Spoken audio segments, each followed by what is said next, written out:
بغیر حلالہ کے شادی رچانا۔ میں اہل سنت ہوں، میرے شوہر مجھ سے 20 سال بڑے ہیں، مجھے یہ بتایا گیا کہ وہ بھی اہل سنت ہے۔ مجھ سے پہلے انہوں نے ایک شادی کی تھی جس سے ان کے 3 بچے ہیں۔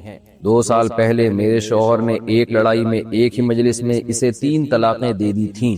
اب تقریباً 2 سال بعد میرے شوہر نے اسی عورت سے بغیر حلالے کے کسی اہل حدیث مفتی سے فتویٰ لے کر نکاح کر لیا ہے۔ 2 ماہ سے میرا شوہر اس کے ساتھ رہ رہا ہے، کیا بغیر حلالے کے یہ نکاح جائز ہے؟ نیز جب میں نے اپنے شوہر کو سمجھانے کی کوشش کی تو اس نے کہا کہ میں کسی فرقے کو نہیں مانتا، نہ میں سنی ہوں نہ اہل حدیث ہوں، میں صرف مسلمان ہوں اور مجھے جہاں بھی دین کی کوئی بات اچھی لگی میں وہی مانوں گا۔ اس بارے میں میری رہنمائی فرما دیں، مجھے کیا کرنا چاہیے؟ وہ شخص نہ ہی مجھے ٹائم دے رہا ہے اور نہ ہی میرے پاس آتا ہے۔ سیالکوٹ سے کسی خاتون نے پوچھا ہے، بہو کا سسر کے ساتھ باہر آنا جانا، کیا بہو شوہر کے ہوتے ہوئے سسر کے ساتھ سفر کر سکتی ہے، اپنے میکے آنا جانا کر سکتی ہے، یا دوا وغیرہ لینے جا سکتی ہے یا نہیں؟ میرے سسرال میں یہ ماحول ہے، وہ کہتے ہیں کہ سسر باپ کی جگہ ہے، لیکن مجھے سسر کے ساتھ سفر کرتے ہوئے یا باہر جاتے ہوئے یا بائک پر بیٹھتے ہوئے شرم محسوس ہوتی ہے، صورت میں رہنمائی فرمائیں۔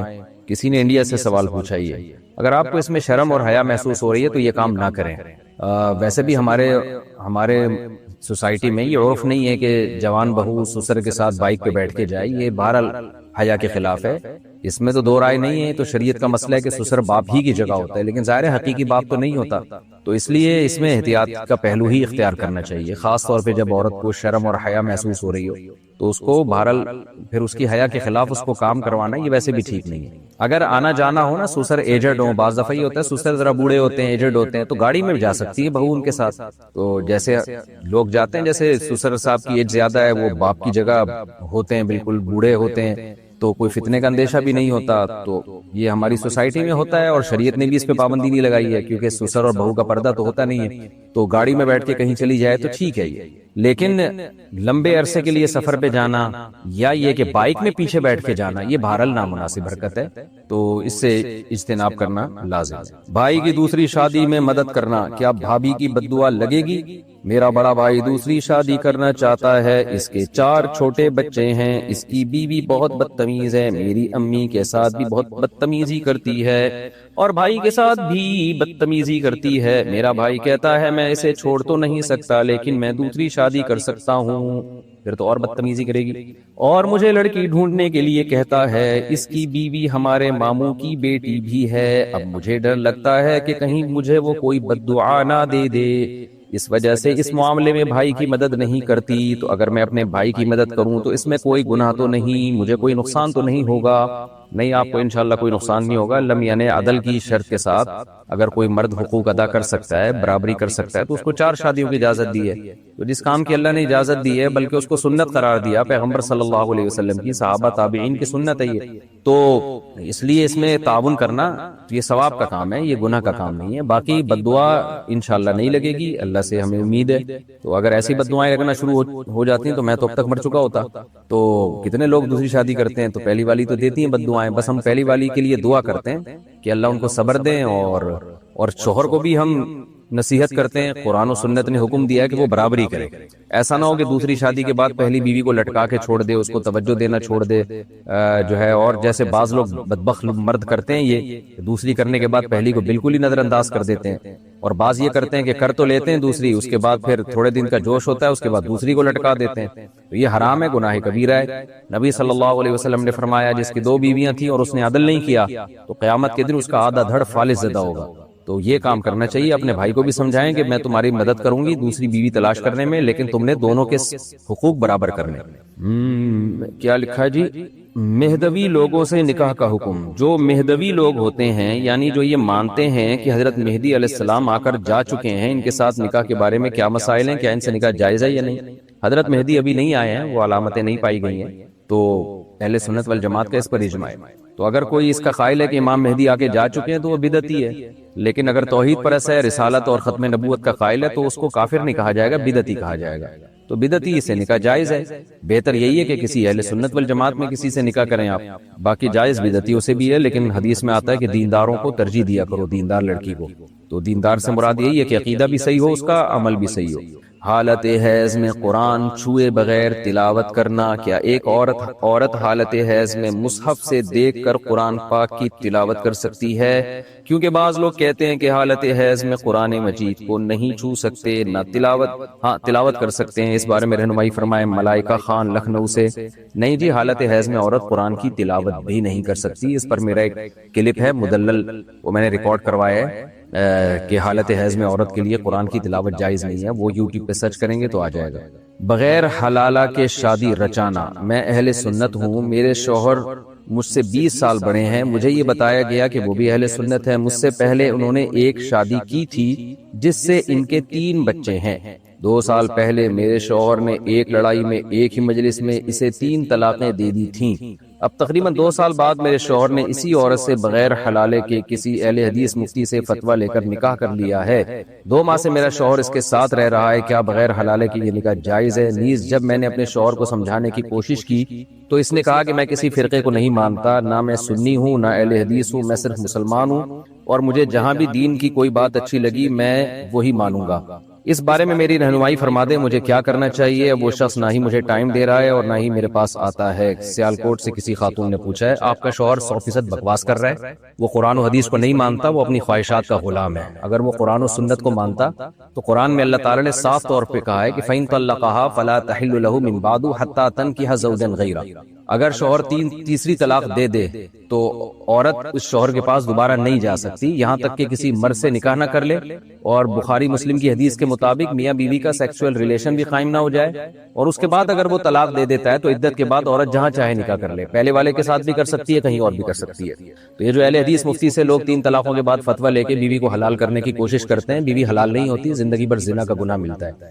اور ایسے موقع پہ جو لوگ کہتے ہیں نا میں کسی فرقے کو نہیں مانتا، بکواس کرتے ہیں، وہ اپنی خواہشات کے لیے وہ قرآن و سنت کو تبدیل کر لیتے ہیں۔ بخاری مسلم کی حدیث سے بھی پتہ چلتا ہے کہ ایک مجلس کی 3 طلاقیں 3 ہی ہوتی ہیں، قرآن سے بھی پتہ چلتا ہے، اور صحابہ کے فتاویٰ اس بارے میں بہت واضح ہیں۔ تو آپ کا میاں نہ قرآن کو مانتا ہے، نہ حدیث کو مانتا ہے، نہ صحابہ کے فتووں کو مانتا ہے، تو 15ویں صدی کے کسی مولوی کی اندھی تقلید کر رہا ہے اور لیبل اس پہ قرآن و سنت کا لگا دیا۔ تو جتنے بھی صحابہ ہیں، عبداللہ بن عباس کو دیکھ لیں، عبداللہ بن مسعود کو دیکھ لیں، حضرت عمر کو دیکھ لیں، عثمان، جتنے بھی صحابہ ہمیں ملتے ہیں سب سے یہی ملتا ہے کہ اکٹھی 3 طلاقوں کو رخصتی کے بعد 3 ہی سمجھا گیا ہے۔ تو اور وہ جو صحیح مسلم کی حدیث پیش کی جاتی ہے کہ نبی کے دور میں 3 طلاقیں سمجھی جاتی تھی، اس میں کہیں بھی نہیں ہے کہ ایک مجلس کی 3 طلاقیں سمجھی جاتی تھی۔ اس کے جوابات علماء دے چکے ہیں کہ زمانے جاہلیت میں 3 طلاقیں سمجھی جاتی تھیں، تو بہت سے صحابہ کو علم نہیں تھا، تو وہ 3 کو ایک ہی سمجھتے تھے، یعنی ایک کا مطلب اس میں رجوع کا حق سمجھا جاتا تھا۔ ایسے جیسے مسلم ہی کی حدیث ہے کہ نبی کے دور میں ہم متع کرتے تھے، حضرت عمر نے پابندی لگائی ہے، تو بھائی متع جو صحابہ کرتے تھے ان کو پتہ نہیں تھا کہ یہ حرام ہو چکا ہے، ورنہ پابندی نبی کے دور میں ہی لگ چکی تھی متع پہ۔ تو اسی طرح نبی کے دور میں ہی 3 طلاقوں کو 3 قرار دیا جانے لگا تھا، لیکن عین ممکن ہے بعض صحابہ کو علم نہ ہو، تو حضرت عمر نے کوئی نیا کام نہیں کیا، تو اس لیے یہ 3 طلاقوں کا مسئلہ قرآن و سنت میں بہت واضح ہے۔ سورہ طلاق میں 28ویں پارے میں اللہ نے حکم دیا کہ اکٹھی 3 طلاقیں مت دو، اور حکم کی حکمت اللہ بیان کر رہے، لا تدری لعل اللہ یحدث بعد ذلک امرا، تمہیں کیا پتا کہ اللہ رجوع کی کوئی صورت پیدا کر دے۔ تو اس سے صاف پتہ چل رہا ہے کہ اللہ 3 طلاقوں سے روکتے ہی اس لیے ہے کہ رجوع نہیں ہو سکے گا پھر۔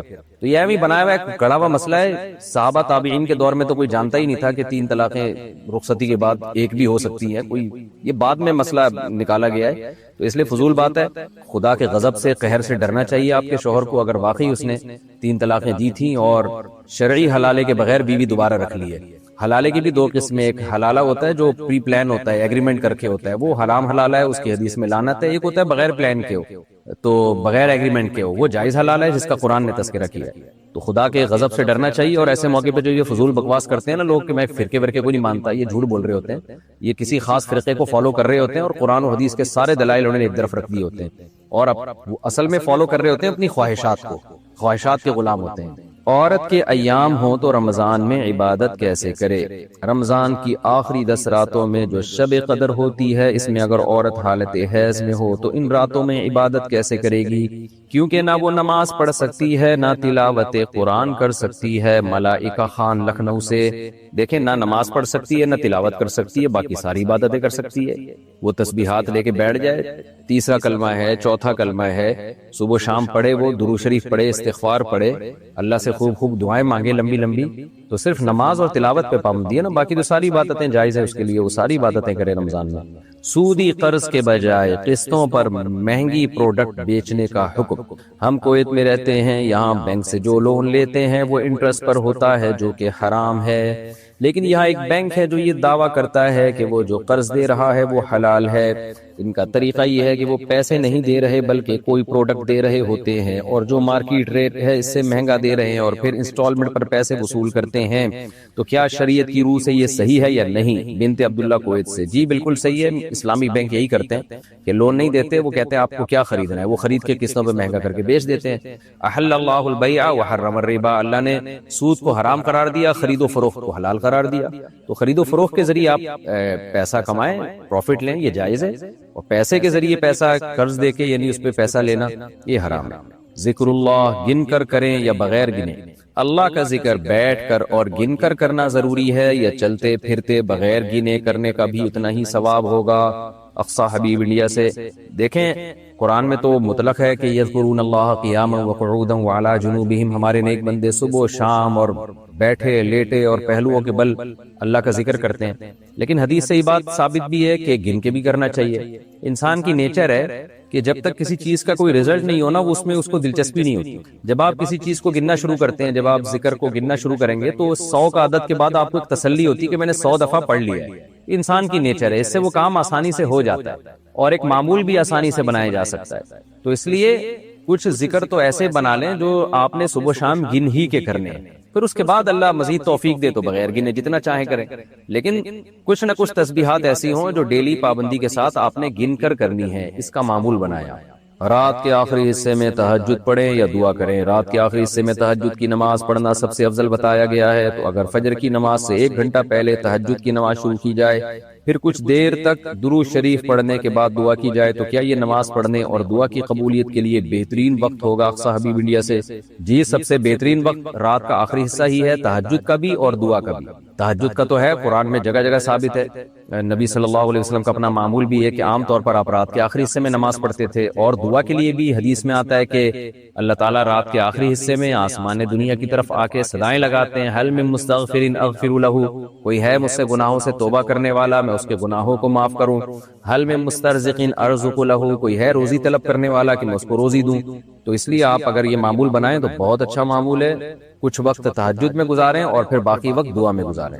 رکوع میں کتنی تسبیح پڑھنا واجب ہے؟ جب ہم جماعت سے نماز پڑھ رہے ہوں تو رکوع میں کتنی تسبیح پڑھنا واجب ہے؟ عاطف صاحب انڈیا سے، تسبیح رکوع میں واجب نہیں ہے، سنت ہے، سنت موقدہ ہے کہ 3 دفعہ تسبیح پڑھی جائے، سبحان ربی العظیم، سبحان ربی العظیم، سبحان ربی العظیم۔ باقی کوئی 1 دفعہ بھی پڑھ لے تو کبھی سفر میں یا جلدی میں تو ایک الگ بات ہے، لیکن کم سے کم 3 دفعہ پڑھنے کا معمول بنانا چاہیے، باقی جتنا چاہیں پڑھیں اگر آپ اپنی نماز پڑھ رہے ہیں تو، لیکن واجب نہیں ہے۔ نماز جمعہ میں اتحیات میں ملے تو کتنی رکعتیں پڑھیں گے؟ جمعہ کی نماز میں اگر صرف اتحیات ملے تو امام کے سلام پھیرنے کے بعد ہم کتنی رکعتیں پڑھیں؟ 2 یا 4؟ معمولی سے جز میں بھی امام کے ساتھ آخر میں بھی شریک ہو گئے نا تو آپ کو جمعے ہی کی نماز 2 رکعتیں پڑھنی پڑیں گی، لہذا امام صاحب اتحیات میں بیٹھے اور سلام پھیرنے سے پہلے آپ شامل ہو گئے، امام نے سلام پھیر دیا تو آپ اتحیات مکمل کر کے کھڑے ہو جائیں اور جمعے کی 2 رکعتیں پڑھیں آپ۔ کتے بلی کپڑوں پر ٹچ ہو گئے تو نماز کا حکم؟ گھر میں پالے ہوئے کتے بلی اگر ہمارے کپڑوں کے ساتھ ٹچ ہو جائیں تو ان کپڑوں کے ساتھ نماز ہو جائے گی یا نہیں؟ جان محمد اسلام آباد سے، جی ہو جائے گی نماز، کتا اوپر سے ناپاک نہیں ہوتا، کتے کا لعاب ناپاک ہے، تھوک ناپاک ہے، کتے کا تھوک اگر کپڑوں کو لگ گیا تو پھر دھوئے بغیر نماز نہیں ہوگی، اور بلی کا جو تھوک ہے وہ ناپاک بھی نہیں ہے، مکروہ ہے، ناپسندیدہ ہے، احتیاط کریں اس سے، لیکن اگر لگ گیا تو نماز بہرحال ہو جائے گی، لیکن کتے کا لعاب ناپاک ہے۔ باقی کتا اور بلی جسم سے ٹچ ہو جائیں تو اس سے کچھ نہیں ہوتا، نماز ہو جاتی ہے، لیکن یہ بات اچھی طرح سمجھ لیں جان محمد کہ کتا پالنا حدیث کی روح سے حرام ہے، شکار کے لیے آپ پال سکتے ہیں، حفاظت کے لیے آپ پال سکتے ہیں، شوقیہ کتے پالنا جائز نہیں ہے۔ رسول اللہ صلی اللہ علیہ وسلم نے فرمایا جس نے کتا پالا روزانہ اس کے اجر میں سے 1 قرات کم ہوگا، یعنی آپ نے جتنی نیکیاں کی ہیں نا تو 1 قرات بہت بڑی مقدار ہوتی ہے، تو اتنی نیکیاں ڈیلی بیسس پہ آپ کے اعمال سے کم ہوتی چلی جائیں گی، تو جتنے دن کتا پالیں گے اتنی نیکیاں کھاتا رہے گا وہ آپ کی۔ تو کتا جانور ہے، انسان کے فائدے کے لیے اللہ نے پیدا کیا، تو آپ حفاظت کے لیے اگر مجبوری ہے تو ٹھیک ہے، شکار کا شوق ہے آپ کو تو بھی ٹھیک ہے، بائی دا وے آپ ویسے نہ پالیں جیسے آج کل ہمارے ہاں مسلمانوں میں غیر مسلموں کو دیکھ دیکھ کے کتے پالنے کا شوق بڑھ رہا ہے، شوقیہ آپ کو کتا رکھنے کی شریعت نے اجازت نہیں دی ہے۔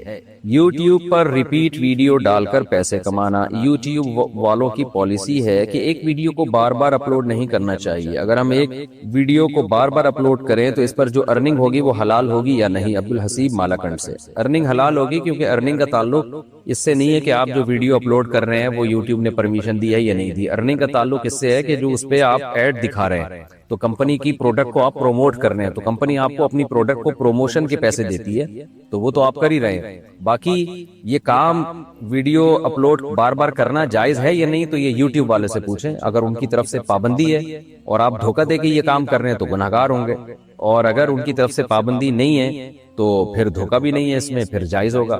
تو یہ ان کی سے، یہ یوٹیوب والوں سے آپ پوچھیں، اور یہ گوگل پہ میرا خیال ہے لکھا ہوا مل جائے گا آپ کو۔ تو میرا خیال ہے ایسا نہیں ہے کہ وہ ایک ویڈیو کو دوبارہ اپلوڈ کرنا شاید یوٹیوب کی نظر میں کوئی قانونی غلط ہے، وہ اس کو پروموٹ نہیں کرتا یوٹیوب، لیکن اس میں میرا خیال ہے کوئی پابندی نہیں ہے۔ اگر ہوتی تو یوٹیوب لگا سکتا ہے، وہ اپلوڈ ہی نہ کرے، وہ اڑا دے گا آپ کے چینل سے۔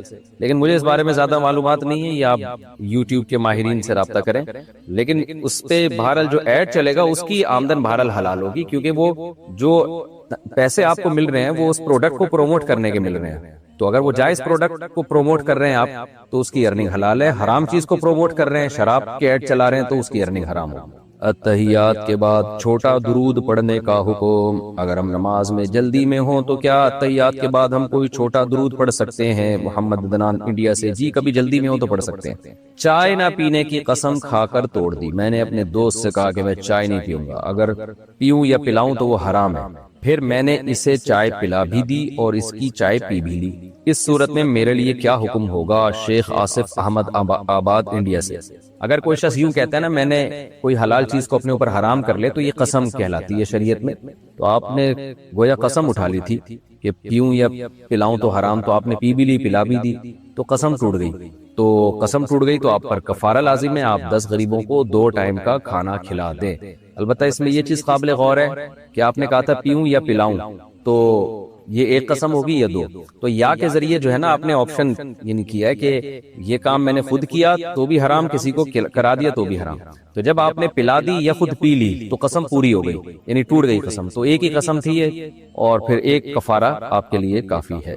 پاکستان سے کسی نے سوال پوچھا ہے، کہتے ہیں جی میرا سوال یہ ہے کہ میں اپنے چوزوں اور مرغیوں کو کیڑے کھلا رہا ہوں، کیونکہ اس میں پروٹین کی مقدار زیادہ ہوتی ہے اور جنگل میں یہ ان کی خوراک کا بنیادی ذریعہ ہے، اور میں نے حیرت انگیز نتائج دیکھے ہیں۔ یہ کھلانے سے وہ موٹے ہو جاتے ہیں، ان کا مدافعاتی نظام بڑھتا ہے اور انڈوں کا سائز بھی بڑھ جاتا ہے۔ میں یہ کیڑے اپنے گھر کی سبزیوں کے چھلکے اور بکریوں کے بچے ہوئے کھانے سے بناتا ہوں۔ یہ مرغیوں کو زیادہ پروٹین دینے کا ایک سستا ذریعہ ہے۔ اچھا بھائی، یہ مرغیوں کو دینے سے پہلے میں ان کو گرم پانی میں ڈال کر کیڑے صاف کرتا ہوں، پھر فراہم کرتا ہوں۔ بڑا اسٹائل ہے بھائی۔ برائے کرم مجھے بتائیں کہ کیا یہ جائز ہے، اور سائنسی طور پر اس کا تجربہ لیبارٹری میں کیا گیا ہے، جہاں اسے گرم پانی میں صاف کرنے کے بعد معلوم ہوا کہ اس میں 50% پروٹین ہے اور اس میں کوئی بیکٹیریا نہیں ہے۔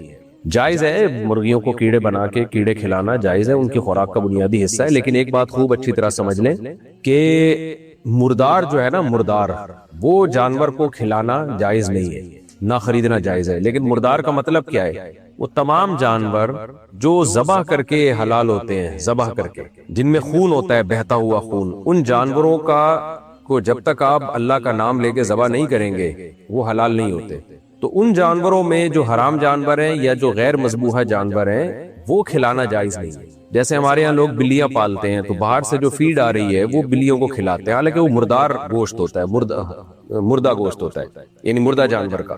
نبی صلی اللہ علیہ وسلم نے فرمایا لا تنتفعوا من المیتہ، مردہ سے آپ کسی بھی قسم کا، مردار سے آپ کسی بھی قسم کا انتفاع نہیں کر سکتے۔ یہاں مردار سے وہ مراد ہے جو جس میں خون ہو اور اس کو وہ اپنی موت مر جائے، جیسے کوئی بکری مر گئی تو اب آپ وہ کسی بھی جانور کو نہیں کھلا سکتے۔ جانور خود کھا لے وہ اس کا مسئلہ ہے، لیکن آپ نہیں ایسا کر سکتے کہ جی آپ کے گھر کی بکری مر گئی ہے تو آپ نے اٹھا کے وہ اپنے اس کو کاٹ کے اپنے کتے کے آگے ڈال دیا کہ جی آپ کھا لو۔ کیونکہ مردار سے انسان کے لیے کسی بھی قسم کا انتفاع کرنا شریعت میں جائز نہیں ہے۔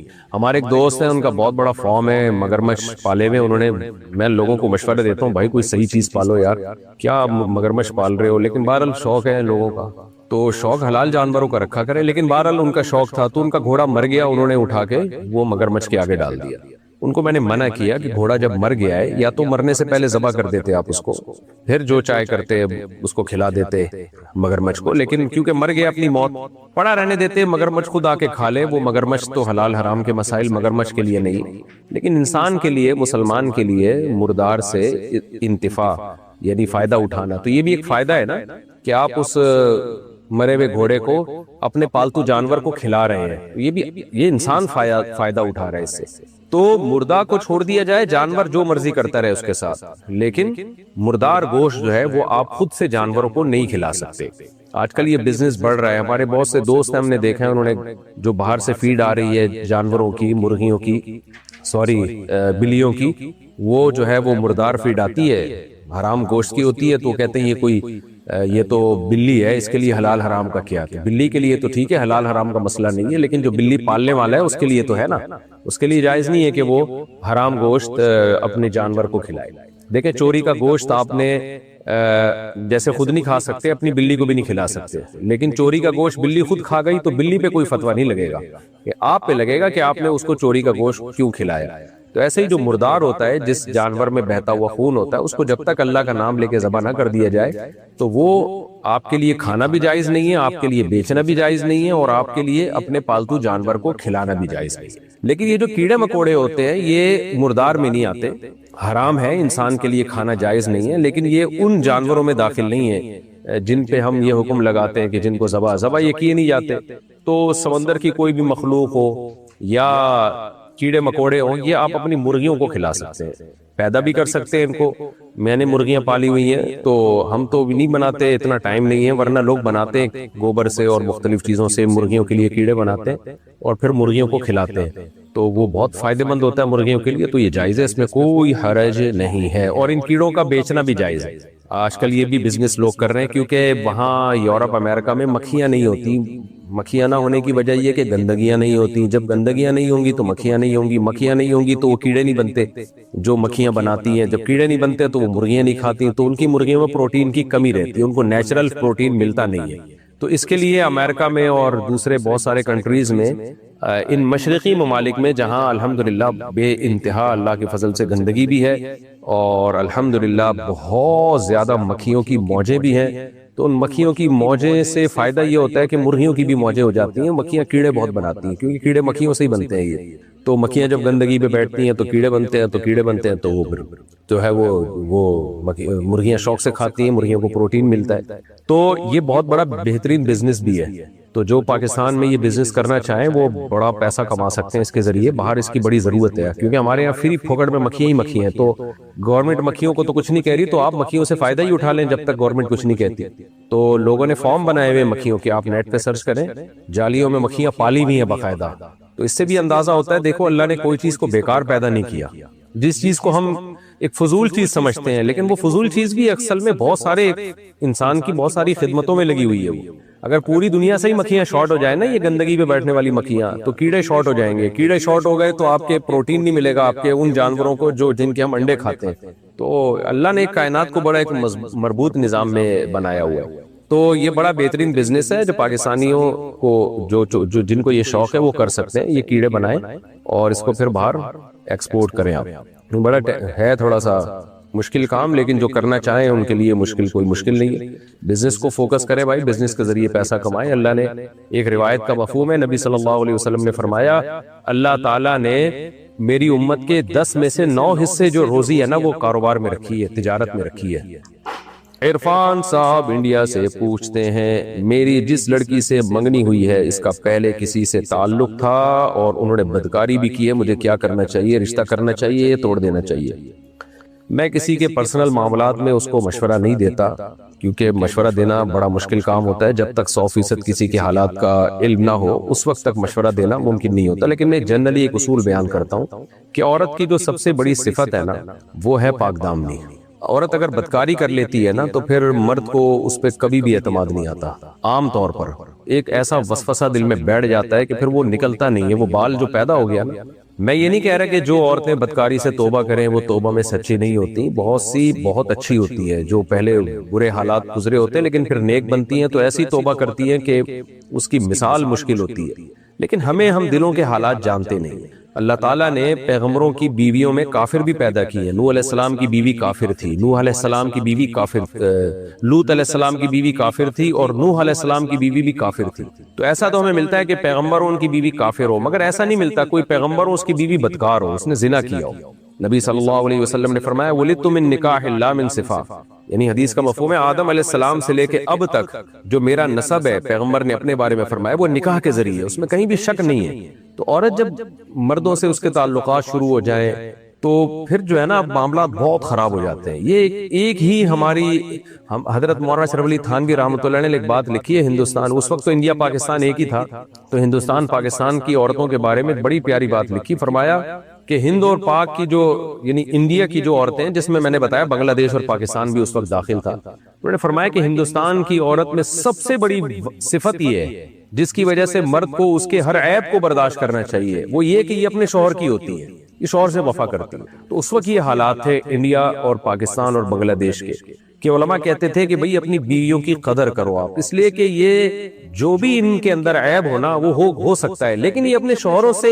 یہ جب ایک دفعہ باپ کے گھر سے رخصت ہو کے شوہر کے گھر میں آتی ہیں تو ان کے سامنے شوہر کے علاوہ کوئی بھی نہیں ہوتا. لیکن اگر آج مولانا اشرف علی تھانوی زندہ ہوتے اور آج یہ جو ہمارا یونیورسٹی اور کالجز میں کو ایجوکیشن سسٹم دیکھ لیتے کہ ایک لڑکی کے کتنے افیئر چل رہے ہوتے ہیں مردوں کے ساتھ. ہمارے پاس جو کیسز آتے ہیں اللہ تعالیٰ معاف کرے، برائی کا تذکرے سے برائی اور پھیلتی ہے. مردوں کو اعتماد ختم ہو گیا ہے اپنی بیویوں پہ، بیویوں کو اعتماد ختم ہو گیا اپنے شوہروں پہ. عورت کو یہ ڈر ہوتا ہے پتہ نہیں کہاں یہ کمبخت منہ کالا کر رہا ہے جا کے، کس سے اس کے رابطے ہیں، کتنی اس کی کلاس فیلوز ہوں گی جن سے یہ گپے لگاتا ہوگا. اور مرد کو اپنی بیوی پہ اعتماد نہیں ہے. یہ کو ایجوکیشن اور جو یونیورسٹیوں میں جو ہے نا جس میں ہے کہ براڈ مائنڈڈ بننے کا نتیجہ ہے، جو ایکچولی کر کے جو ہمارے لبرل لوگوں نے سوسائٹی کو تباہ کر دیا، اس کا رزلٹ یہ نکل رہا ہے کہ نہ مرد کو بیوی پہ اب آج کل اعتماد رہا اور نہ عورت کو اپنے شوہر پہ اعتماد رہا. یہ ایک گدے گھوڑوں والا ریلیشن بن جاتا ہے، کاغذ میں ہوتا ہے. گدے گھوڑے میں نے بتاتا ہوں نا کہ گرل فرینڈ بوائے فرینڈ کا جو ریلیشن ہے وہ گدے گھوڑوں والا ریلیشن ہے. گدے گھوڑے بھی شادی نہیں کرتے اور جو زناکار اور بدکار لوگ ہوتے ہیں وہ بھی شادی نہیں کرتے. تو اس معاملے میں ان میں گدے گھوڑوں میں کوئی فرق نہیں ہوتا. پیغمبروں کی سنت نکاح ہے، عورت اپنے باپ کے گھر سے اس کی زندگی میں پہلا مرد آتا ہے جس کو شوہر کہتے ہیں، اور شوہر کی زندگی میں پہلی عورت آتی ہے جس کو بیوی کہتے ہیں. اس کے علاوہ میاں بیوی کا، مرد اور عورت کا کوئی ریلیشن نہیں ہے، عقل مندوں کی نظر میں، غیرت مند لوگوں کی نظر میں اور اسلام کی نظر میں جو دین فطرت ہے. تو اب یہ سوسائٹی ہو رہی ہے تباہی کی طرف. اس لیے میں لوگوں سے کہتا ہوں اچھا دیکھیں مرد بھی بدکار ہو برا ہے، لیکن عورت کے بدکار ہونے سے نقصان یہ ہوتا ہے کہ نسب میں خلل پیدا ہوتا ہے، نسب میں شبہ پیدا ہوتا ہے. تو یہ زیادہ ڈینجرس ہو جاتا ہے. تو اس لیے خواتین سے بھی میں کہوں گا کہ نکاح کے لیے دیندار مردوں کو، اور دیندار سے مراد وہ نہیں جس کا جو صرف گیٹ اپ دینداروں والا ہو، ایسا مرد تلاش کرے جو پاک دامن ہو، ایسا مرد تلاش کرے جس کے طبیعت میں وفا ہو. وہ جب کسی کو بیوی بنا کے لاتا ہے تو آپ کو اس کے بارے میں پتا ہو کہ یہ اس کی کوئی گرل فرینڈ نہیں ہے، اس کا کوئی افیئر نہیں ہے. اس نے جب کسی لڑکی کی طرف نظر ڈالی ہے یا اس سے رابطے کی کوشش کی ہے تو بیوی بنانے کے لیے، اور پہلی بات ہی اس کی یہ تھی کہ بھئی میری وائف بننا چاہتی ہو تو ٹھیک ہے، ادروائز میرا تم سے کوئی رشتہ نہیں ہے. ایسے مردوں کو لڑکیاں تلاش کریں. لیکن لڑکیاں کو بھی دماغ خراب ہے، وہ کہتی ہیں پہلے ہم دوستی لگائیں گے، ہم دیکھیں گے کہ یہ کیسا ہے. تو آپ اگر دوستی لگا رہی ہو نا تو اور یہ ایگری ہو گیا دوستی کے، اس کا مطلب یہ 20 لڑکیوں سے پہلے بھی دوستی لگا چکا ہے. کیونکہ جس کی عادت ہوتی ہے، جو برا ہوتا ہے نا، جو آپ کو سٹا پیتے ہوئے پکڑا گیا چرس پی رہا ہے، اس کا مطلب یہ چرس پیتا رہا ہے. تو جو آپ سے دوستی لگا رہا ہے نا، تجربے کی بھینٹ چڑھا رہا ہے اپنے آپ کو اور آپ کو، اس کا مطلب پہلے بھی وہ دوستیاں لگا چکا ہے اور آپ کے بعد بھی لگائے گا. اور جو لڑکی کسی لڑکے سے دوستی لگا رہی ہے اس پر اعتماد نہیں ہے، وہ 20 لڑکوں سے ہو سکتا ہے پہلے بھی یہی کہہ کے دوستیاں لگا چکی ہو. جس لڑکی کی زندگی میں 10 مرد آ چکے ہوں اور جس مرد کی زندگی میں 10 عورتیں آ چکی ہوں، اس پہ کیسے اعتماد کیا جا سکتا ہے؟ میں پوری بات کا خلاصہ بیان کرتا ہوں کہ یہ خوب اچھی طرح سمجھ لیں کہ یہ زمانہ وہ نہیں ہے جو پہلے تھا. اب لڑکے لڑکیاں مکس گیدرنگ، ٹک ٹاک، موبائل پہ رابطے، فیس بک آئی ڈیز ایک دوسرے سے شیئر کرنا، ان سب چیزوں کی وجہ سے سوسائٹی بہت چینج ہو چکی ہے۔ اگر کسی آدمی کو چاہیے کہ اس کا گھر بسے، اس کو ایک محبت والی بیوی ملے، اس کی اولاد ہو، کل اس کا ایک اچھا خاندان ہو جس کو ہندی میں کہتے ہیں پریوار ہو اچھا، تو مرد کو چاہیے ایسی لڑکی تلاش کرے جو گھر کی دہلیز سے نکل کے شوہر کے گھر میں جائے، چاہے ایجوکیشن نہ ہو بھی ہو، ایجوکیشن نہ بھی ہو اس کے پاس، اس سے کوئی بڑا فرق نہیں پڑتا ایجوکیشن نہ ہونے سے۔ ایجوکیٹڈ ہے لیکن عفت اور پاک دامنی کی دھجیاں اڑا دی ہے، وہ زیادہ ڈینجرس ہے۔ دوسرا، لڑکی بھی ایسے آدمی کو تلاش کرے جس کے افیئرز نہ ہو، وہ جب کسی کی طرف رابطہ کرے تو کہے میں نے آپ سے نکاح کرنا ہے، ادروائز میں آپ سے دوستی نہیں لگا سکتا۔ تو اس طرح کے لڑکے بھی شارٹ چل رہے ہیں مارکیٹ میں، لڑکیاں بھی شارٹ چل رہی ہیں، لیکن ابھی ختم نہیں ہوئے ہیں۔ جب ختم ہو گئے تو اللہ قیامت لا کے پوری دنیا ہی کو تباہ کر دے گا۔ ختم نہیں ہوئے، شارٹ ضرور ہوئے ہیں، تو مشکل ہوگی لیکن آپ تلاش کریں، مل جائے گی۔ تو اور اگر ایجوکیٹڈ لڑکی ہی دیکھنی ہے آپ نے تو ایجوکیٹڈ لڑکی میں پھر پاک دامن وہاں بھی ملیں گی آپ کو، تو اس میں بھی آپ یہ کوشش کریں۔ تو سب سے پہلی جو چیز ہے نا لڑکی میں دیکھنے کی، حدیث کی روح سے بھی اور فطرت بھی جس کو کہتی ہے اور عقل بھی یہی آرڈر دے گی آپ کو، سب سے پہلی چیز لڑکی اور لڑکے دونوں میں یہ ہے کہ پاک دامنی۔ پاک دامنی کا مطلب ان کے افیئرز نہ ہو، اس پہ کوئی کمپرومائز نہ کیا کریں۔ باقی یہ کہ آپ کے خاص اسپیسیفک آپ نے جو پوچھا ہے کہ جس لڑکی سے میری منگنی ہوئی ہے اس نے پہلے بدکاری بھی کر چکی ہے، اس سے مجھے نکاح کرنا چاہیے نہیں کرنا چاہیے، تو میں نے پہلے بتا دیا کہ میں ذاتی معاملات میں مشورے نہیں دیتے، اصول اور ضابطے میں بیان کرتا ہوں کہ جب ایک لڑکی کسی مرد سے بدکاری کر لی نا تو بہت ایک حیا بہرحال نکل جاتی ہے، اور اتنا معاملہ آگے تک جا چکا ہو تو بڑا مشکل ہوتا ہے کہ پھر مرد کے دل میں وسوسے نہ آئیں اس کے بارے میں۔ آپ کہیں سفر پہ جائیں گے 1 سال کے لیے، بعض دفعہ جاب ایسی ہو جاتی ہے آدمی ایک سال گھر سے باہر رہتا ہے، پھر آپ کے دماغ میں شیطان وسوسے ڈالتا رہے گا کہ پتہ نہیں کیا ہو رہا ہے، کوئی افیئر تو نہیں چل رہا۔ آج کل کوئی 100% نگرانی کر نہیں سکتا، تو یا تو اتنا بڑا ظرف رکھیں کہ پھر آپ نے وسوسے دل میں نہیں لے کر آنے، آپ کو اس پہ یقین آ جائے تو ٹھیک ہے، لیکن جب وسوسے آتے ہیں تو پھر آدمی پریشان ہوتا ہے۔ عورتیں بھی اس طرح پریشان ہوتی ہیں، جب ایک دفعہ میاں پکڑا جائے نا کسی افیئر میں تو پھر وہ 100 قسمیں اٹھا لے، عورت کو اعتماد نہیں آتا، پھر عورت کو یہی ہوتا پتہ نہیں گھر سے باہر کیا کر رہا ہے، تو یہ رشتہ کی جو بیس تھی وہی بیس ہی ختم ہو جاتی ہے۔ تو اپنے لیے کوشش یہی کرنی چاہیے کہ پاک دامن سے پاک دامن لڑکی تلاش کریں، آگے اولاد کے بڑے مسائل ہوتے ہیں، اور عورت کو بھی چاہیے پاک دامن مرد کو تلاش کریں۔ سورہ نور نے دیکھے قصہ ہی ختم کر دیا نا، الطیبات للطیبین والطیبون للطیبات۔ اللہ کہتے ہیں پاک دامن عورتیں پاک دامن مردوں کے لیے، اور پاک دامن مرد پاک دامن عورتوں کے لیے۔ والخبیثات للخبیثین والخبیثون للخبیثات۔ ناپاک عورتیں، گندی عورتیں گندے مردوں کے لیے، اور گندے مرد گندی عورتوں کے لیے۔ تو گند میں گندوں کو منہ مارنے دیں، اور آپ کوشش کریں کہ پاکیزہ عورتیں تلاش کریں، اور پاکیزہ عورتیں کوشش کریں پاکیزہ مرد تلاش کریں، تاکہ ایک اچھا معاشرہ وجود میں آئے۔ فیض بجنوری انڈیا سے پوچھتے ہیں کسی غیر محرم پر نگاہ چلی جائے تو کون سی دعا پڑھیں؟ واہ بھائی واہ، یعنی غیر محرم کی بھی دعائیں ہیں۔ میں نے سنا ہے کسی غیر محرم پہ اگر نظر چلی جائے تو دعا پڑھنی چاہیے جس سے اللہ تعالیٰ اس کے لیے ایک حور بڑھا دیتا ہے۔ اس بارے میں رہنمائی فرمائیں، کیا یہ بات سچ ہے؟ نہیں جی، ایسی کوئی نہیں ہے۔ کھانا کھانے کی دعائیں ہیں، حتیٰ کہ بیت الخلاء جانے کی بھی دعائیں ہیں، لیکن نامحرم پہ نظر پڑنے کی اسلام میں کوئی دعا نہیں ہے کہ کسی محرم پہ نظر پڑے تو آپ یہ دعا پڑھیں۔ تو کچھ بھی نہ پڑھیں، نظر نہ ڈالیں آپ اس کے اوپر، ڈل جائے تو استغفار پڑھ لیں احتیاطاً۔ اور وہ استغفار پہ بھی مجھے چٹکلا یاد آیا کہ کچھ لوگ جا رہے تھے تو نظر نیچی کر کے انہوں نے آپس میں یہ معاہدہ کیا، بھائی اگر کسی نامحرم پہ نظر پڑ جائے نا، یہ ٹھرکیوں کی میں آپ کو مثال دے رہا ہوں، تو انہوں نے کہا بھئی کسی نامحرم پہ نظر پڑ جائے تو استغفار پڑھنا۔ تو اچانک ایک آواز آئی استغفر اللہ، تو سب نے کہا کہاں ہے کہاں ہے، بجائے استغفار کرنے کے نا وہ ٹھرکی کہنے لگے کہاں ہے بھائی۔ تو نامحرم پہ نظر نہ ڈالیں، پڑ جائے تو استغفار کر لیں، باقی سب لوگ فوراً پوچھیں گے کہاں ہے۔ افشا انعام انڈیا سے، کیا حالت حمل میں کسی میت والے گھر نہیں جانا چاہیے؟ ایسا بعض بوڑھے کہتے ہیں، رہنمائی فرمائیں۔ نہیں جی، ایسی کوئی بات نہیں ہے، حالت حمل میں میت والے گھر جا سکتے ہیں، کوئی حرج نہیں ہے، اس میں کچھ نہیں ہوتا بچے کو اس سے۔ دوست محمد خانیوال سے، میری بھابھی حاملہ ہیں، الٹرا ساؤنڈ سے معلوم ہوا کہ بچہ معذور ہے، مشورہ دیجئے کہ کیا کرنا چاہیے؟ حمل ضائع کروایا جا سکتا ہے؟ حمل جب 4 مہینے کا ہو جائے نا تو کسی صورت میں اس کو گرانا جائز نہیں ہے، صرف ایک صورت ہے کہ ڈاکٹر کہہ دیں یہ بچہ پیدائش سے پہلے ہی مر جائے گا، اور اگر ابھی اس کو ایبورشن نہ کیا تو ماں کی زندگی کو خطرہ ہے، تو پھر بچے نے تو ویسے ہی مر جانا ہے پیدائش سے پہلے ہی، تو پھر وہ اس کو وقت سے پہلے اس کی ایبورشن کروا کے ضائع کیا جا سکتا ہے، کیونکہ ویسے بھی زندہ آنا نہیں ہے اس نے دنیا میں۔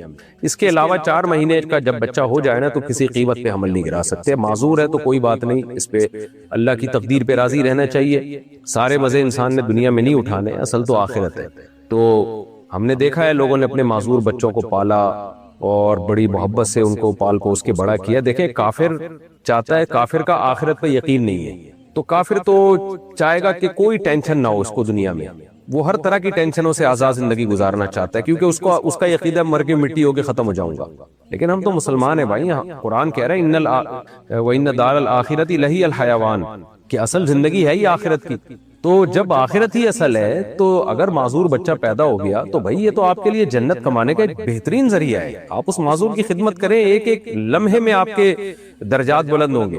ہم بچپن میں رہا کرتا تھا، ہم نے دیکھا کہ ہمارے دوست تھے، ان کا معذور بچہ تھا، وہ واکر پہ لے کے اس کو گھومتے تھے، 8-10 سال انہوں نے اس بچے کی خدمت کی، اس کے بعد اس بچے کی ڈیتھ ہو گئی۔ تو آپ سوچیں کیا اللہ تعالیٰ کے اعمال میں نہیں لکھے جا رہی ہے اجر؟ جو بھی بچہ ہوتا ہے نا، غیر مسلموں نے یہ شو کیا ہے کہ یہ بچہ ماں باپ کا ہے، اسلام کہتے ہیں نا نا نا، پہلے یہ اللہ کی مخلوق ہے، اس کے بعد والدین کا بچہ ہے۔ یہ خوب سمجھ لیں، ہم جن بچوں کو پالتے ہیں، محبت دیتے ہیں، پڑھاتے ہیں، کوشش کرتے ہیں وہ دنیا میں ترقی کریں، تو یہ اپنے بچوں کو نہیں کر رہے، یہ اللہ کی مخلوق کی خدمت کر رہے ہیں۔ اپنے بچہ یہ بعد میں آپ کا، پہلے اللہ کی مخلوق ہے یہ، تبھی ماں باپ پر فرض ہے کہ اپنے بچوں کو پالیں، کیونکہ وہ اللہ کہتے ہیں تمہارے نہیں ہے، میری مخلوق ہے یہ میں نے تمہارے ذمہ لگایا ہے ان کی خدمت کرنا، ان کی کیئر کرنا۔ تو اس لیے ہمارے لیے تو جنت کمانے کا ذریعہ ہے، یہی وجہ ہم نہ نسل روکتے ہیں اور نہ الحمدللہ ہم بچوں کو بوجھ سمجھتے ہیں، نہ لڑکیوں کو بوجھ سمجھتے ہیں نہ لڑکوں کو۔ ہمارے پاس تو یہ آخرت کا بہترین ذریعہ ہے۔ جو دنیا پرست لوگ ہوتے ہیں وہ بچے روکتے بھی ہیں، اس لیے کہ 2 سے زیادہ ہو گئے تو ہماری آمدن میں ہی ہمارے ساتھ شریک ہو جائیں گے، لہذا جتنے بھی ارب پتی کروڑ پتی لوگ ہیں وہ غربت کے خوف سے ان کے 1-2 سے زیادہ بچے ہوتے نہیں ہیں، کیونکہ ان کو ڈر ہوتا ہے ہم غریب نہ ہو جائیں، تو ان پہ ویسی پھٹکار اللہ کی طرف سے اتنی برستی ہے اس کنجوسی دماغ اور کنجوس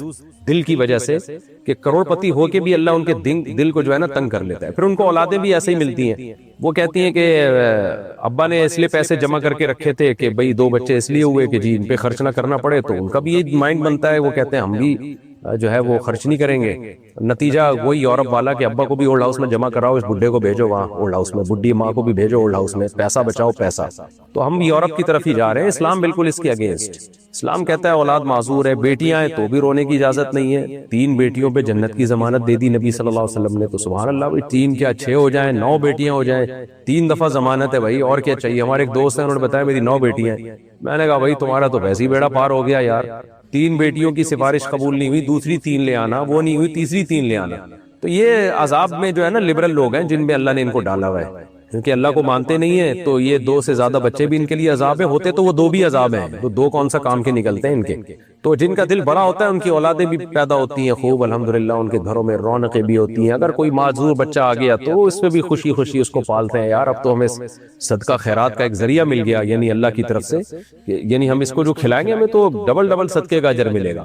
تو یہ جنت کمانے کا ذریعہ ہے، تو اس میں بالکل ٹینشن نہ لیں۔ اگر بچہ معذور ہے کوئی بات نہیں بھائی، ہم اس معذور کو پالیں گے۔ تو جیسے دنیا میں بچہ معذور ہے تو اس کو قتل کرنا جائز نہیں ہے، تو ماں کے پیٹ میں بھی اگر معذور ہے اس کو بھی قتل نہیں کر سکتے، اس کو بھی زندہ رہنے کا اتنا ہی حق ہے جتنا دنیا میں آنے کے بعد کسی کو زندہ رہنے کا حق ہے۔ اور اس پہ اللہ کا شکر ادا کرے، آپ کو اللہ نے جنت کمانے کا ایک ذریعہ دے دیا ہے۔ باقی اللہ سے دعا عافیت ہی کی مانگنی چاہیے، میں بھی دعا کرتا ہوں اللہ صحت مند بچہ دے۔ آپ خود سے آزمائشیں مانگنا ٹھیک نہیں ہے، خود اللہ سے عافیت ہی مانگے، اللہ ہم کمزور ہیں تو ہمیں خوشیاں دے اور ہمیں اس میں شکر کی توفیق دے۔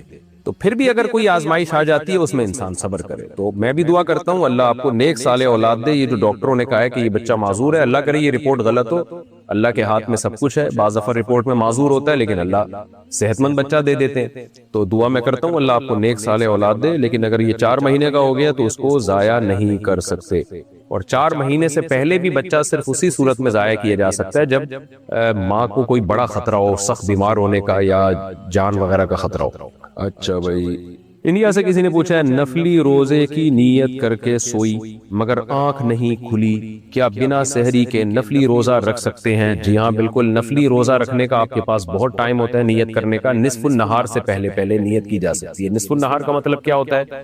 سحری کا ٹائم جس وقت ختم ہو رہا ہے اور سورج جس وقت غروب ہو رہا ہے، یہ پورا دن جو ہے جو روزے کا، اس کو آدھا کر لے، یعنی آدھا روزہ گزرنے سے پہلے پہلے آپ نیت کر سکتے ہیں نفلی روزے کی، رمضان کے روزے کی بھی کر سکتے ہیں اور نفلی روزے کی بھی۔ پاکستان سے کسی نے پوچھا اگر بہن یا بھائی ماں باپ کے ساتھ بہت زیادہ بدتمیزی کرتا ہو تو باقی بہن بھائی اس بھائی یا بہن کے ساتھ کیسا رویہ رکھیں، سمجھانے کے باوجود نہ رکتا ہو تو کیا کریں؟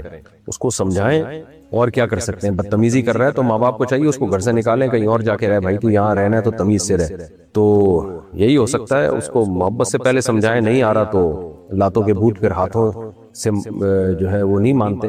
اگر یہ آپ کے بس میں ہے، یہ بھی آپ کے بس میں نہیں ہے، تو پھر اس سے ریزرو ہو جائیں، اور کیا، اس سے ذرا اس کو تھوڑا سا منہ بنائیں تاکہ وہ اپنی اس کبیرہ جرم سے، کبیرہ گناہ سے باز آئے۔ بہتر حل یہ ہوتا ہے کہ ان کو الگ کر دیا جائے، اس طرح کے بدتمیزوں کو۔ بولا تو یہاں کھانا روٹیاں کھانے کے لیے بیٹھا ہے کیا؟ جب گھر میں رہ رہا ہے، جس کا کھا رہا ہے اس سے بات تو کر تمیز سے، نہیں ہے تو جا نکل یہاں سے، کہیں اور جا کے رہ۔ سارے مسائل محبت سے حل نہیں ہوتے، ایکشن لینا پڑتا ہے۔ تو ایکشن میں یہی ہے کہ اس کو گھر سے نکالو، بولے دفعہ ہو یہاں سے۔ پیڑے کھا رہے ہوتے ہیں بچے گھر میں بیٹھ کے نا، لڑکے لونڈے لپاڑے ماں باپ کو پورا کیش کرا رہے ہوتے ہیں، ان کی مانتے ایک بھی نہیں ہے۔ تو ایسی نالائق اولاد کا حل یہ ہے کہ کچھ دن آپ عیدی سینٹر میں رہو جا کے، شاباش۔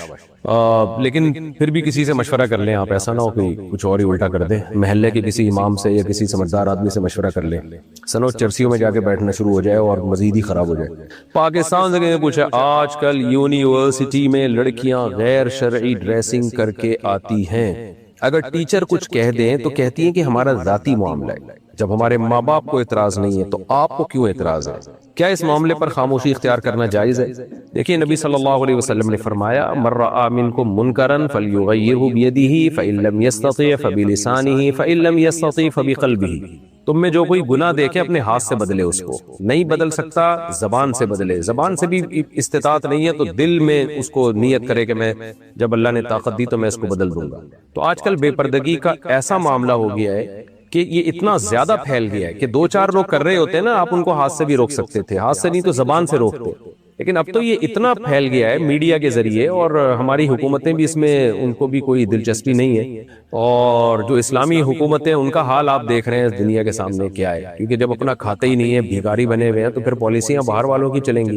تو دو چار ہوتے تو میں ایک دفعہ ایئرپورٹ پہ بیٹھا ایک خاتون نے کہا مفتی صاحب یہ دیکھیں ایئرپورٹ پہ کیسا ماحول ہے، یہ لڑکیاں کیسے گھوم رہی ہیں، آپ اس کے خلاف بولتے کیوں نہیں؟ تو میں نے کہا ہم بیانات میں تو بولتے ہیں، اب آپ کہتی ہیں کہ میں یہاں جا کے ایک ایک لڑکی کو پکڑ کے سمجھاؤں تو یہ اس سے کچھ بھی حاصل ہونے والا نہیں ہے، مجھے ایئرپورٹ سے پکڑ کے باہر نکال دیں گے اور یہی ہوگا۔ تو نیک لوگ دنیا میں کم ہوتے جا رہے ہیں، بے غیرتی بےہودگی دنیا میں بڑھتی جا رہی ہے۔ تو اس پہ نہی عن المنکر میں ایسے کرنا کہ اسپیسیفک خاص کو جا کے بتانا کہ میڈم آپ نے ڈریس اچھا نہیں پہنا ہوا، میڈم آپ کے بال کھلے ہوئے ہیں، میڈم آپ نے سلیو لیس کپڑے کیوں پہنے ہوئے، اس سے سوائے فتنہ مزید بڑھنے کے اور کچھ بھی حاصل نہیں ہوگا۔ تو دو چار کا ہوتا نا، یہ تو سارے ہی اس میں مبتلا ہوتے جا رہے ہیں، تو اس میں آفیشلی آواز اٹھانی چاہیے، یا آپ یونیورسٹی یا کالج کی مینجمنٹ سے بات کریں۔ بعض کالج ایسے ہیں جن کی مینجمنٹ دیندار ہے تو انہوں نے کچھ لگام دی ہوئی ہے، تو اس طرح سے نہی عن المنکر کی کوشش کریں جو آپ کے بس میں ہو اور اس کا آؤٹ پٹ بھی اچھا نکلے، خاص جا کے سمجھانا کہ آپ ایسی ہیں، آپ ایسی ہیں، آپ یہ غلط، اس سے کچھ بھی حاصل نہیں ہوگا اور ماحول خراب ہوگا، آپ کو پکڑ کے باہر نکال دیں گے، اس کے بعد داڑھی والوں کا داخلہ ہی منع ہو جائے گا یونیورسٹی یا کالج میں۔ تو اس کا حل بہتر یہی ہے کہ مینجمنٹ سے بات کی جائے، پھر بھی نہیں ہوتا تو میں دینداروں سے کہتا ہوں کہ تم اپنا کالج کیوں نہیں کھول لیتے؟ جیسے جامعۃ الرشید نے غزالی یونیورسٹی بنا دی نا، الحمدللہ بن جائے گی، اس میں ان کی مرضی کا ماحول ہوگا۔ تو جب بیہودہ لباس میں لڑکیاں آ رہی ہیں یونیورسٹیوں اور کالجز میں، وجہ اس کی ہے کہ کالج کی جو یونیورسٹیوں کی مینجمنٹ ہے وہ دیندار نہیں ہوتی، تو دیندار لوگ یہ کام کیوں نہیں کرتے؟ وہ سارا پیسہ خاص چیزوں میں کیوں لگا رہے ہیں دیندار لوگ؟ یعنی ہمارے ہاں آپ کسی دیندار کو بولو نا یہاں ٹرسٹ ہے، ہم نے بھوکوں کو کھانا کھلانا ہے، تو کروڑوں روپے خرچ کریں گے۔ آپ کہو کہ ہم نے اچھے ماحول میں اچھی تعلیم دینی ہے، اس پہ 5 روپے بھی کسی کی جیب سے نہیں نکلتے۔ یہ تجربہ ہو چکا ہے، جامعۃ الرشید کو تو بہت اس میں تجربہ ہوا ہے، اور بھی ادارے ہیں جو یہ اس طرز پہ کام کر رہے ہیں، لیکن لوگ اس پہ آتے نہیں۔ اس وقت ملک کی ضرورت ہے کہ دیندار لوگ اٹھیں، یونیورسٹیوں اور کالجز اور اچھے اسکولوں کا جال بچھا دیں، تعلیم بہت اسٹینڈرڈ کی ہو اس میں، اور ماحول دینی ماحول، وہاں پھر آپ کی حکومت ہوگی، پھر آپ کہیں گے بھئی یہاں لڑکیاں بغیر اسکارف کے اس کالج میں نہیں آ سکتی، یہاں ایڈمیشن کے لیے شرط ہے کہ آپ کو اسکارف پہن کے آنا پڑے گا، بیہودہ لباس میں آنے کی اجازت نہیں ہے۔ تو جب آپ کا حکومت ہوتی ہے، آپ کا انتظام ہوتا ہے، تو پھر آپ کی چلتی ہے۔ یونیورسٹی کسی اور کی ہے اور آپ چاہیں گے کہ چلے آپ کی مرضی، یہ نہیں ہوتا، اس سے اور فساد ہی پیدا ہوگا۔ تو نہی عن المنکر کا یہ طریقہ ہے کہ آپ خود ادارے بنائیں نا، ہمارے دیندار لوگ بنا نہیں رہے ہیں ایسے، ہمارے تاجر لوگ بھی نہیں بنا رہے۔ تاجروں کے پاس اتنا پیسہ ہے یار، وہ اسپانسر کریں ایسے ایجوکیٹڈ لوگوں کو، وہ کہیں یار آپ بناؤ ایسی یونیورسٹی، آپ کالج بناؤ اور اس میں ہم ماحول اسلامی دیں گے۔ ساری دنیا کی لڑکیاں خراب نہیں ہیں، ہر لڑکی کو بیہودہ لباس پہننے کا شوق نہیں ہے، بہت سی لڑکیاں پردے کے ماحول میں تعلیم حاصل کرنا چاہتی ہیں۔ تو جب ایسی یونیورسٹیاں اسکول بنیں گے تو ان لڑکیوں کے لیے خوشی کا دن ہوگا کہ چلو بھئی ہم پردے کے ساتھ کو ایجوکیشن کے بغیر ایسی یونیورسٹی ایسے کالج میں جا کے پڑھتے ہیں ہم۔ تو جن کو گند میں منہ مارنا ہوگا پھر وہی جائیں گے۔ ابھی تو بیچاری دیندار لڑکیاں بھی مجبور ہیں، وہ بھی اسی ماحول میں جاتی ہیں، بے دین تو جا ہی رہی ہیں۔ تو اس لیے نہی عن المنکر کا جو یہ طریقہ ہے نا کہ ایک فرد کو جا کے بولنا کہ تمہارے بال کھلے ہوئے، تمہارے یہ ایسا، تو یہ اس سے کچھ نہیں حاصل ہونے والا۔ اس کا طریقہ یہی ہے کہ جنرلی عمومی بیان کیے جائیں اور آپ ایسے ادارے بنائیں، یا لوگوں کو، تاجروں کو مشورہ دیں وہ ایسے ادارے بنائیں کہ جس میں جو ہے اچھی تعلیم ہو لیکن ماحول اس کا دینی ماحول ہو، حیا کا ماحول ہو۔ انڈیا سے کسی نے پوچھا میری شادی ہونے والی ہے، جس بیوٹی پارلر کو میں نے میک اپ کے لیے بک کیا ہے اس میں 2 لڑکے بھی ہیں، وہ ہیں تو لڑکے مگر ان میں آدھی لڑکیوں والی عادات بھی ہیں، تو میرا ان سے میک اپ کروانا یا ہیئر اسٹائل بنوانا جائز ہے؟ دیکھیں جیسے لڑکا لڑکیوں میں رہ کے لڑکی بن جاتا ہے تو لڑکی لڑکوں میں رہ کے لڑکا بھی بن جاتی ہے۔ آپ نہ ادھر کی رہو گی نہ ادھر کی رہو گی، کچھ عجیب سی ہو جاؤ گی۔ تو اس لیے آپ کو چاہیے کہ لڑکیوں سے ہی میک اپ کروائیں۔ ایسے بیوٹی پارلر جہاں لڑکے لڑکیوں کا میک اپ کر رہے ہیں تو ایسے لڑکوں کا ہاتھ اپنی باڈی پہ لگوانے دینا یہ بہت بڑی بے غیرتی ہے۔ اور ان مردوں کے لیے بھی سوچنے کا مقام ہے جو لڑکیوں کا میک اپ کر کے لڑکی بن چکے ہیں۔ میں جانتا ہوں ایسے لوگوں کو، میں پہلے میرا ٹیلی ویژن چینلز بھی جانا ہوتا تھا تو وہاں جو ہے نا وہ لڑکے ملتے تھے ہائی اللہ ہوئی اللہ والے عجیب سے، میں کہتا تھا یار یہ کیا ہے ڈریسنگ سے تو لگ رہا ہے آدمی ہے، یہ اسٹائل کیا ہے؟ تو انہوں نے کہا کہ اصل میں یہ ایکٹریسز کا میک اپ کرتے ہیں تو یہ بیچارے عجیب سے ہو گئے۔ تو مرد کے لیے کتنی بڑی ایک آزمائش ہے یار، تمہیں اللہ نے آدمی پیدا کیا تھا اور تم بن کیا گئے، اور پورے ادھر کو ہو جاتے تو بھی غنیمت تھی، تم بیچ میں آ کے لٹک گئے ہو نا، ادھر فزیکلی تم آدمی ہو اور حرکتوں کی وجہ سے تم عورت بن چکے ہو۔ خدا را ایس کیا یہ رہ کیا گیا اب؟ اس سے بڑی آدمی کے لیے کیا ذلت ہو سکتی ہے؟ خدا نے تمہیں مرد بنایا۔ ہمیں تو اللہ میری دادی کی مغفرت کرے، کیسی پیاری باتیں کرتی تھی پرانی بوڑھی عورتیں۔ ہم اپنی کزنوں میں بیٹھ کے نا بچپن میں کہیں عید بقرعید پہ مہندی لگا رہے ہوتے تھے، جیسے بچے ہو جاتے ہیں وہ بھی جا کے بیٹھ جاتے ہیں۔ ہماری دادی ہمیں کہتی تھی تم تو مرد ہو بیٹا، مرد ہو، تلوار نہیں اٹھا سکو گے اگر تم نے مہندی لگائی۔ پہلی عورتیں اپنے بچوں کو تانے دیتی تھی اللہ نے مرد پیدا کیا تو مردوں والے کام کرو، یہ کیا تم لڑکیوں میں جا کے بیٹھ گئے؟ آج مائیں اپنے بچوں کو لڑکیاں بنا رہی ہیں، خود ہی کچھ ہوش کے ناخن لیں۔ آدمی اچھا لگتا ہے خدا کی قسم، عورت اچھی لگتی ہے۔ تو اس لیے آپ نہ میک اپ کروائیں، آپ آدمیوں میں نہ جائیں، آپ لڑکیوں میں جا کے میک اپ کروائیں۔